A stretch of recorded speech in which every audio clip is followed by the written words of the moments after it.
ठीक है ना। तो संविधान संशोधन भाग 20 में है अनुच्छेद 368 में। अनुच्छेद 368 संसद को क्या शक्ति प्रदान करता है कि वे संविधान में संशोधन कर सकती है ना। संविधान में संशोधन कितने तरीके से होते हैं? 3 तरीके से होते हैं। कैसे?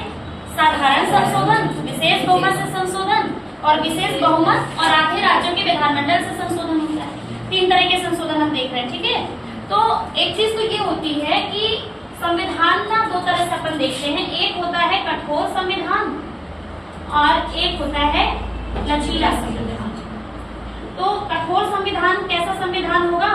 ऐसा संविधान जिसमें संशोधन की प्रक्रिया कठिन होती है उसे कठोर संविधान कहते हैं। इसे अनन्य संविधान के रूप में भी जाना जाता है। लचीला संविधान क्या है? ऐसा संविधान जिसमें संशोधन करने की प्रक्रिया सरल होती है उसे हम लचीला संविधान कहते हैं। जो कठोर संविधान होता है ना, वो अगर उसका एग्जाम्पल देखें तो अमेरिका है और लचीले संविधान का एग्जाम्पल आपका ब्रिटेन, ठीक है। तो भारत जो है वो, भारत का जो संविधान है वो नम्यता और अनम्यता का मिश्रण, ठीक है, मतलब वो कठोर और लचीले का मिश्रण है, ठीक है ना। तो संविधान संशोधन की प्रक्रिया जो कि अनुच्छेद 368 में दी गई है उसको समझते हैं। मान लीजिए आपको संविधान के किसी उपबंध में संशोधन करना है, तो संविधान संशोधन करने के लिए एक जो विधेयक है वो किसी मंत्री के द्वारा या गैर सरकारी सदस्य के द्वारा संसद के सदन में प्रस्तुत किया जाएगा, ठीक है। संसद के किसी भी सदन में प्रस्तुत किया जा सकता है, लोकसभा में भी प्रस्तुत किया जा सकता है और राज्यसभा में भी प्रस्तुत किया जा सकता है।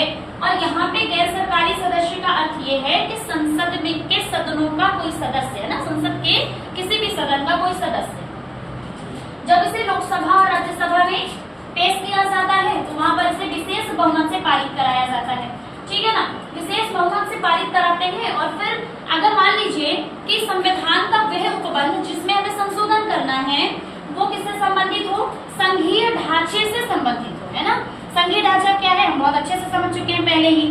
और मान के चलो संघीय ढांचे में हमें संशोधन करना है, उस कंडीशन में क्या होगा कि हमें इसे क्या करना पड़ेगा? आधे राज्यों के विधानमंडल के पास भेजना होगा, ठीक है। और आधे राज्यों के विधानमंडल जब संस्तुति दे देंगे उसके बाद में जो संविधान संशोधन विधेयक है कहाँ आएगा? राष्ट्रपति के पास।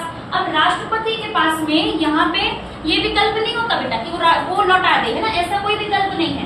वो या तो स्वीकृति देंगे और या तो इससे क्या करेंगे, मतलब स्वीकृति तो इन्हें देनी ही देनी पड़ेगी, कोई विकल्प नहीं है इनके पास में, है ना। मतलब इसे अस्वीकृत नहीं कर सकते हैं और ना ही संविधान संशोधन विधेयक को पुनर्विचार के लिए लौटा सकते हैं, है ना।